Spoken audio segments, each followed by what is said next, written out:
कृष्णा, राधे राधे। कैसे हैं आप? कान्हा जी की कृपा से आप सब ठीक होंगे। राधे राधे।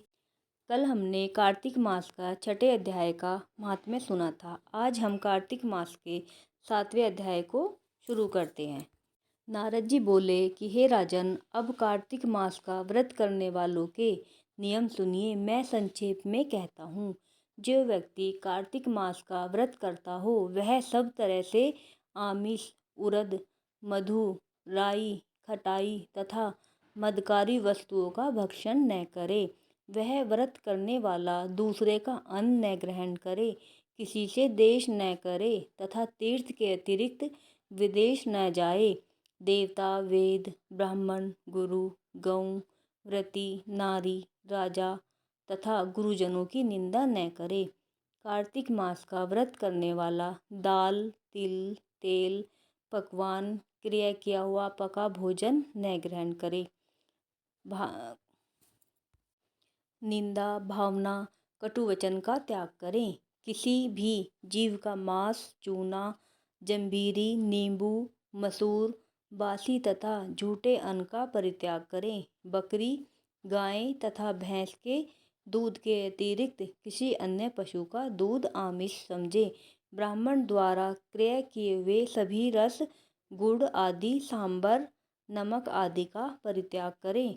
तांबे के पात्र में रखा हुआ पंचगव्य अत्यंत लघु गड्ढे का पानी केवल अपने ही लिए पकवान आमिष कहा जाता है। कार्तिक मास का व्रती सदा ब्रह्मचर्य से रहे, पृथ्वी पर शयन करे और दिन के चौथे पहर को केवल एक बार पत्तल में खावे। कार्तिक का व्रती नरक चतुर्दशी को तेल लगावे। इसके अतिरिक्त दूसरी तिथियों में तेल लगाकर स्नान करना त्याज्य है। कार्तिक व्रती मनुष्य सिंघाड़ा, कोहड़ा, प्याज, भट्टा, गाजर, मूली इन सब वस्तुओं को ग्रहण न करें। लौकी, भट्टा, कोहड़ा, कटेरी का फल, तरबूज तथा कैत इनको कार्तिक मास का व्रती त्याग दे। व्रती मासिक धर्म के समय स्त्री से, चांडाल, पापी, ब्राह्मणद्रोही और नास्तिकों से संभाषण न करें।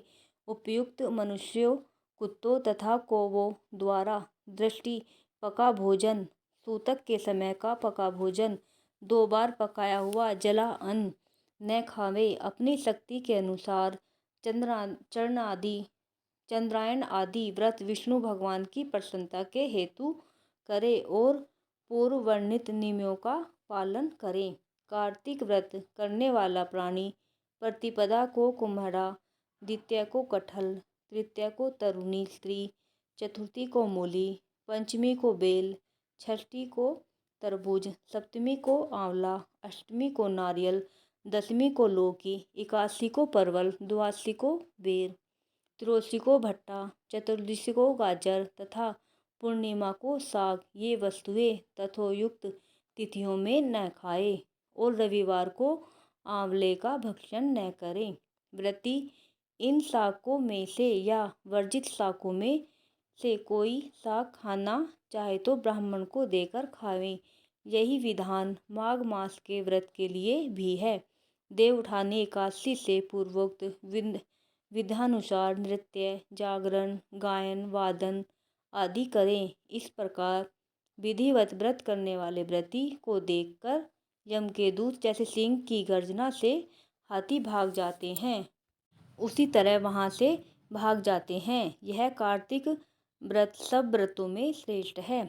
इसके अतिरिक्त जितने व्रत यज्ञादि हैं वे शत संख्या होकर भी इसकी तुलना नहीं कर सकते, क्योंकि यज्ञ आदि करने वाले प्राणी केवल स्वर्ग में ही निवास करते हैं, किंतु कार्तिक व्रती उनसे श्रेष्ठ वैकुंठ लोक में जाते हैं।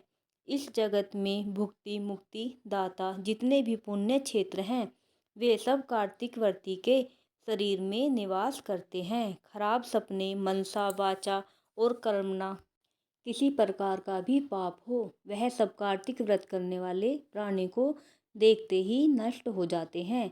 जिस प्रकार राजा की रक्षा उनके सेवक अंगरक्षक लोग करते हैं, उसी भांति कार्तिक व्रत करने वाले की रक्षा विष्णु भगवान करते हैं।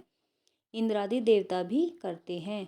विष्णु भगवान का व्रत कार्तिक व्रत करने वाला मनुष्य जहाँ कहीं भी वर्तमान रहता है वहाँ पूजित होता है। वहाँ पर ग्रह भूत और पिशाच आदि कोई भी नहीं रह पाते। विधि विधान सहित कार्तिक व्रत करने वाले मनुष्य के पुण्य का वर्णन चार मुख वाले ब्रह्मा जी भी कहने में असमर्थ हैं।